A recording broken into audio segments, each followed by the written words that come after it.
नमस्कार विद्यार्थी मित्रांनो, मी राहुल बाहे स्वागत करतोय आपल्या या युट्यूब चॅनलवर.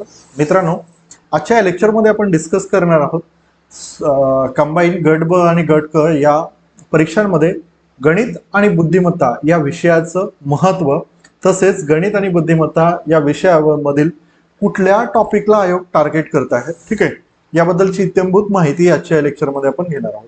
आणि मुख्य म्हणजे मी तुम्हाला सजेस्ट करणार की जे नवीन विद्यार्थी आहेत त्यांनी तर हे लेक्चर अवश्य बघावंच, परंतु जे जुने विद्यार्थी आहेत त्यांनी सुद्धा कुठले टार्गेटेड टॉपिक आपल्याला गणित आणि बुद्धिमत्ता या विषयावर असलेले विचारलेले दिसून येतात, ठीक आहे, तर ते सुद्धा बघावं. तर मी सजेस्ट करणार तुम्हाला दोन्ही टाईपच्या विद्यार्थ्यांना की हा व्हिडिओ शेवटपर्यंत बघावा, ठीक आहे. चालेल, तुमच्यासाठीच हा व्हिडिओ स्पेशली मी घेऊन आलेलो आहे. आता आपली संयुक्त गट ब आणि गट क ही परीक्षा दोन भागांमध्ये विभागल्या गेलेली आहेत, एक पूर्व आणि मुख्य, ठीक आहे. आणि दोन्हीही परीक्षांमध्ये आपल्याला गणित आणि बुद्धिमत्ता या विषयावर प्रश्न विचारलेले दिसून येतात, ठीक आहे. आता इथे पूर्व परीक्षांमध्ये 20 गुण नसून हे 20 प्रश्न आहेत, ओके, एवढे कायम लक्षात ठेवायचं. 20 प्रश्न आपल्याला विचारण्यात येतात, ओके. कुठे? पूर्व परीक्षांमध्ये 20 प्रश्न आपल्याला विचारण्यात येतात, तर मुख्य परीक्षांमध्ये इकडे पण 22 प्रश्न आपल्याला यावर्षी विचारण्यात आलेले होते. यावर्षी इन द सेन्स की आता झालेली आपली रिसेंट एक्झाम 22 प्रश्न. आता 20 प्रश्न जर का आपण कन्सिडर करतो तर सर वेटेज अल्टिमेटली आधीच्या एक्झाम पेक्षा वाढलेलं वेटेज आपल्याला इथे दिसून येतात. म्हणजे 5 क्वेश्चन आपले इथे अंकगणित आणि बुद्धिमत्ता या पेपरचे या विषयाचे या पेपर पूर्व परीक्षेमध्ये वाढवलेले दिसून येतात, ठीक आहे. त्यासोबतच इथे सुद्धा आपल्याला एक 7 क्वेश्चन वाढवलेले दिसून येतात, ठीक आहे. 7 क्वेश्चन मुख्य परीक्षेमध्ये वाढवलेले दिसून येतात. त्यामुळे अंकगणित आणि बुद्धिमत्ता या विषयाचं वाढतं वेटेज तुम्हाला इथे लक्षात येत असेल, ओके, ठीक आहे. आता इथे महत्वाचा मुद्दा हा येतो की सर आता इथे मला सब रजिस्ट्रार या पोस्टच्या प्रिलिम्सला इलिजिबल व्हायचं असेल, सब रजिस्ट्रार या पोस्टच्या प्रिलिम्सला जर इलिजिबल व्हायचं असेल तर मला मॅथ्स मध्ये मिनिमम किती क्वेश्चन करेक्ट असायला पाहिजेत? सर मी तुम्हाला सांगेल 17+ जर क्वेश्चन तुमचे जर करेक्ट असेल तर तुम्ही ऑटोमॅटिकली कारण जीएस कसं असते, जीएस सर्वांचं ऑन अँड ॲव्हरेज असतात, ठीक आहे. स्कोअर कुठं होतो? स्कोअर होतो मॅथ्स, त्याच्यानंतर सायन्स, त्याच्यानंतर करंट अफेअर्स. हे 3 विषय जर का तुमचे व्यवस्थित झाले ना तर तुम्ही जेवढ्या काही याच्या परीक्षा घेतल्या जातात, ज्या पोस्टसाठी तुम्ही फॉर्म भरलेला आहे त्या सर्व पोस्टच्या मुख्य परीक्षेसाठी तुम्ही इलिजिबल व्हाल ऑब्व्हियसली, ठीक आहे.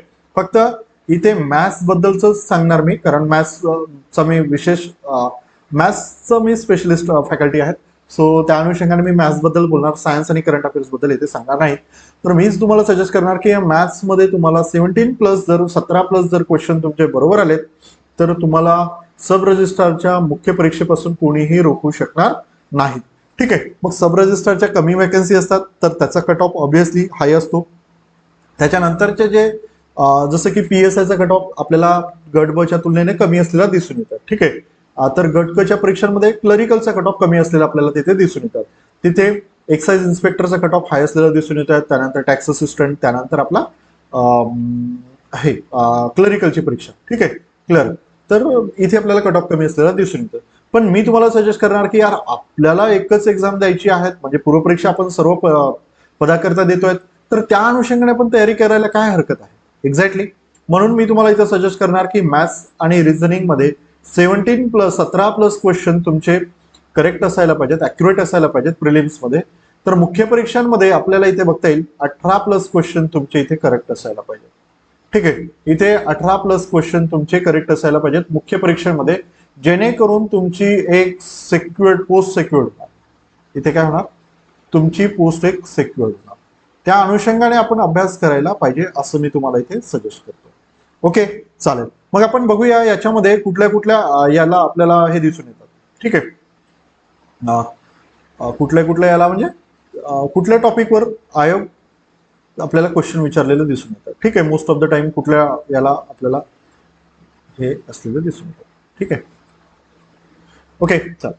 आता गणिताच्या बाबतीत सांगायचं झाल्यास आपल्याला इथे दिसून येत आहेत की यार संख्या पद्धती हा अत्यंत एक महत्वाचा असलेला टॉपिक असलेला आपल्याला इथे दिसून येतात, ठीक आहे. संख्या पद्धती अत्यंत महत्वाचा असलेला टॉपिक असलेला आपल्याला इथे दिसून येतात, ठीक आहे. ओके, एक सेकंड. संख्या पद्धतीला आपल्याला व्यवस्थितरित्या तयार करावं लागेल. ठीक आहे. संख्या पद्धती, आता संख्या पद्धतीमध्ये काय काय येतं ते फार महत्वाचं आहे. ओके, मी इथे संख्या पद्धती लिहितो आहे. आता संख्या पद्धतीमध्ये सर बॉडमास पण आला. ठीक आहे, बॉडमास हा टॉपिक आलेला आहे. बॉडमास म्हणजेच काय रे, कंचे भागू बेव, कंचे भागू बे आणि व.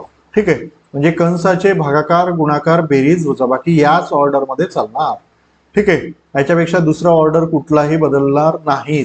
बॉडमास मध्ये कंचे भागू बेव, bracket of division, multiplication, addition and subtraction अत्यंत महत्वाचा असणारा घटक.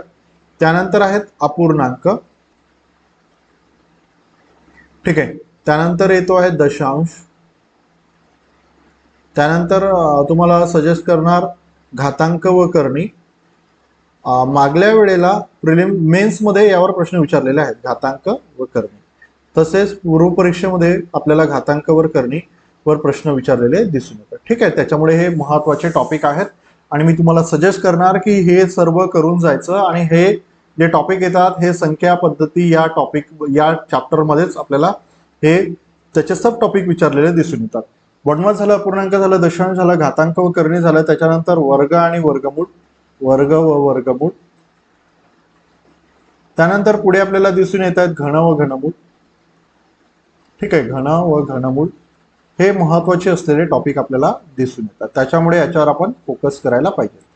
त्याच्यानंतर घन आणि घनमूळ झालाय, वर्ग आणि वर्गमूळ झालाय. त्यानंतर एक नवीन टॉपिक आपल्याला इंट्रोड्यूस केलेला आहे आयोगाने, जे आपल्याला जी गडबची मेन्स झालेली होती त्यामध्ये सायक्लॅसिटीवर क्वेश्चन असलेला दिसून आलेला. ठीक आहे, सायक्लॅसिटी ऑब्व्हियसली बिलॉंग करतोय सर घातांक व करणी या टॉपिकवरच. घातांक व करणीची कन्सेप्ट जर तुमची क्लिअर असेल तर सायक्लॅसिटी समजायला खूप सोपं आणि सरळ जातं. ओके, ठीक आहे, तर हे most of the important topic आहेत संख्या पद्धती या टॉपिक, संख्या पद्धती या टॉपिक मधील. ठीक आहे, तर हे जर टॉपिक तुम्ही व्यवस्थित केले तर तुमचा संख्या पद्धती हा टॉपिक व्यवस्थित होतो. आणि मुख्य म्हणजे दोन क्वेश्चन तुम्हाला प्री असो वा मेन्स असो विचारल्या जातात केवळ आणि केवळ याच टॉपिकवर, संख्या पद्धतीवर. त्याच्या अनुषंगाने आता ते दोन क्वेश्चन कशावर असतात बरं बघा. बॉडमासची कन्सेप्ट आपल्याला त्या क्वेश्चन सॉल्व्ह करताना लक्षात घ्यावी लागतात. त्याच्यानंतर अपूर्णांकावर ते प्रश्न असतात, दशांश पण त्यामध्ये असतो. त्यानंतर घातांक व करणी पण असते, वर्ग आणि वर्गमूळ, घन आणि घनमूळ. ठीक आहे, हे टॉपिक आपल्याला त्या दोन प्रश्नांमध्ये असलेले दिसून येतात. त्यानंतर न्यूली इंट्रोड्यूस केल्या गेलेल्या आहेत आपला सायक्लॅसिटी कन्सेप्ट. जर माहिती असेल तर इझी लेवलवर एक 10 सेकंदामध्ये तुम्ही यावर असलेले प्रश्न सॉल्व्ह करू शकता. ठीक आहे, तर हे झालं आपलं संख्या पद्धती या टॉपिक बद्दलची माहिती.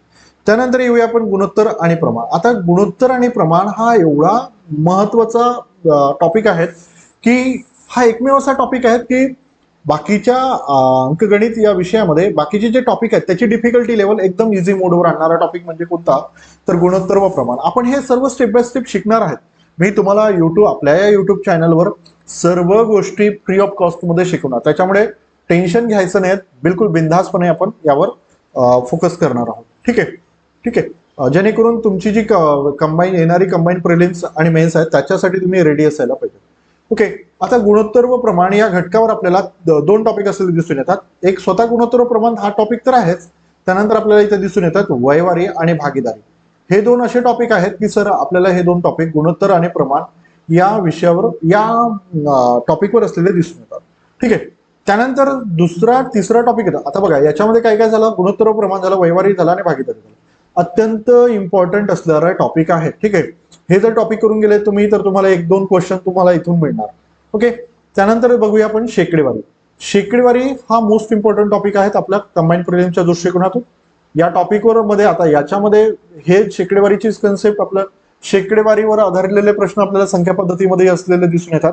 ठीक आहे, ज्याला सिम्प्लिफिकेशन म्हणतोय आपण, सरळ रूप द्या वगैरे. आता शेकडेवारीवर कुठले कुठले टॉपिक येतात बरं. शेकडेवारी हा स्वतः तर एक टॉपिक आहेच, त्याच्यानंतर आपल्याला इथं दिसून येतात नफा आणि तोटा. नफा आणि तोटा हा इम्पॉर्टंट असलेला टॉपिक असलेला आपल्याला इथे दिसून येतो.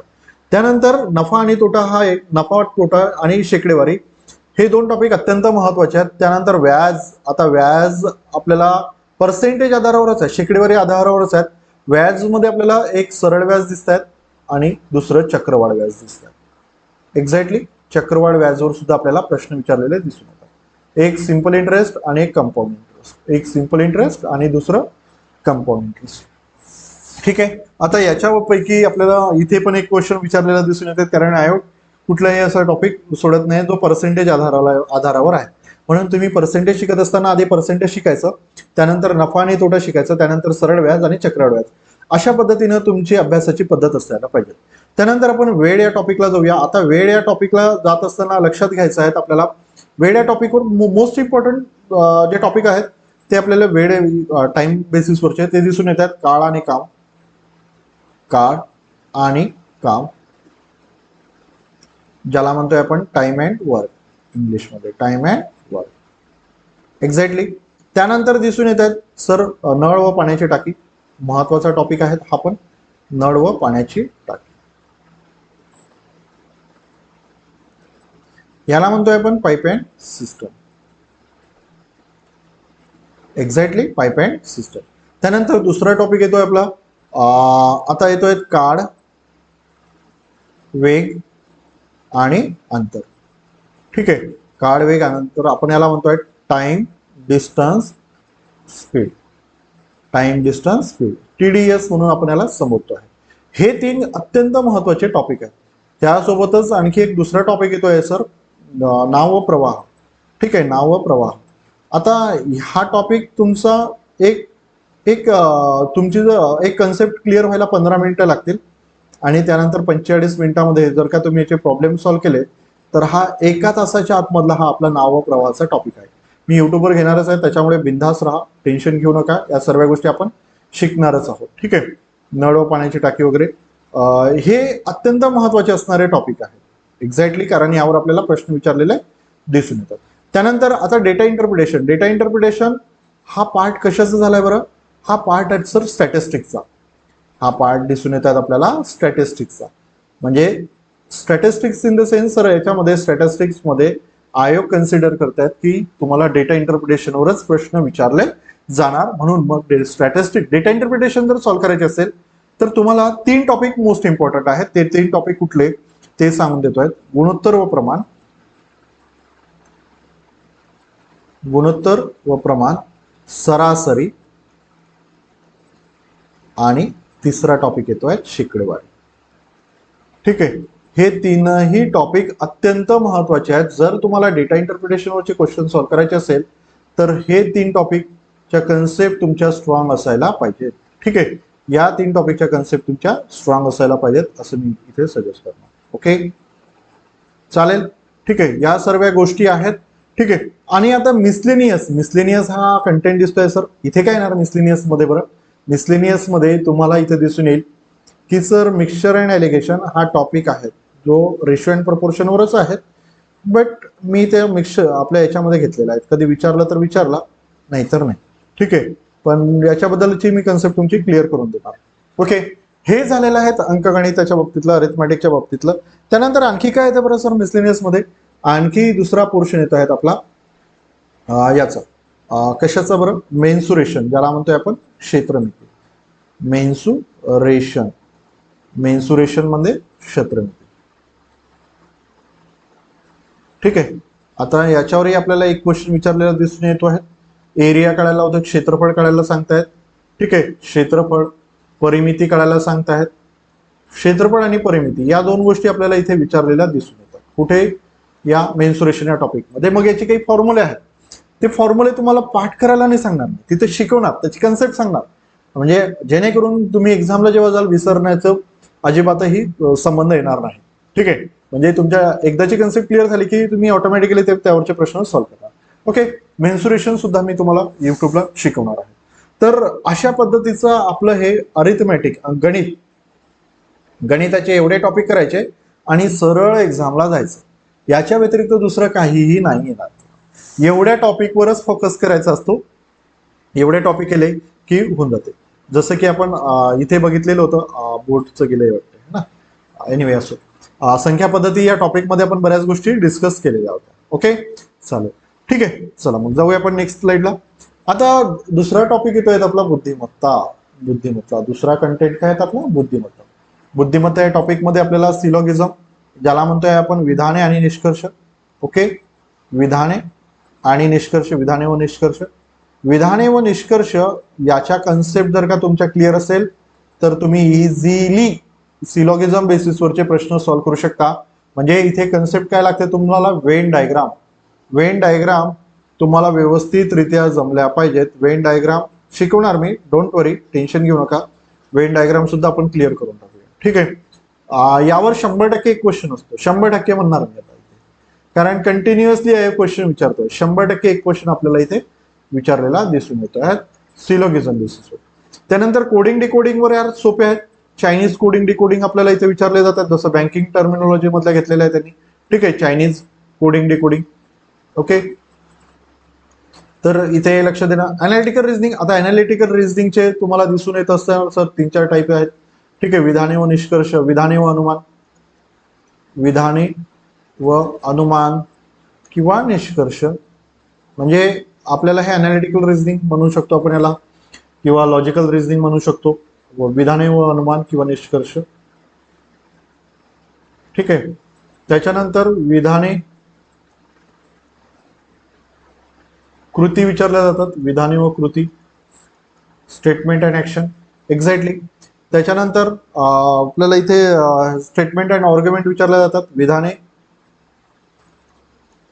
आर्ग्युमेंटला काय म्हणतात बरं, विधाने आणि स्टेटमेंट अँड आर्ग्युमेंट. ठीक आहे,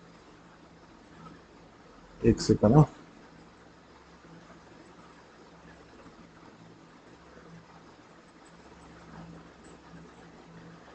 मी इथे हेच लिहितो आहे, स्टेटमेंट अँड आर्ग्युमेंट.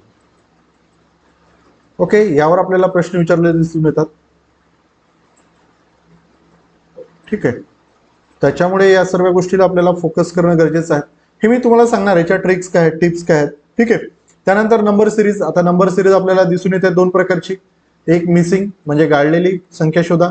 ठीक आहे, आणि दुसरं एक चुकीची संख्या शोधा, रॉंग नंबर सिरीज. ठीक आहे, मिसिंग नंबर सिरीज इझी आहेत, रॉंग नंबर सिरीज तुलनेने थोडी किचकट आहेत, म्हणजे टाइम कन्झ्युमिंग आहे. ओके, जर पेपर तुमचा मॉडरेट लेवलचा असेल तर तुम्हाला ही रॉंग नंबर सिरीज विचारणार. जर इझी टू मॉडरेट असेल तर तुम्हाला मिसिंग नंबर सिरीज विचारणार. सिंपल आणि सोपी ही गोष्ट आहे. त्यानंतर देशा आधारावर डायरेक्शन बेसिसवर आपल्याला प्रश्न विचारले जातात. डायरेक्शन बेसिसवरच्या प्रश्नांचे 2 टाईप येतात. एक डिग्रीमध्ये विचारले जाते.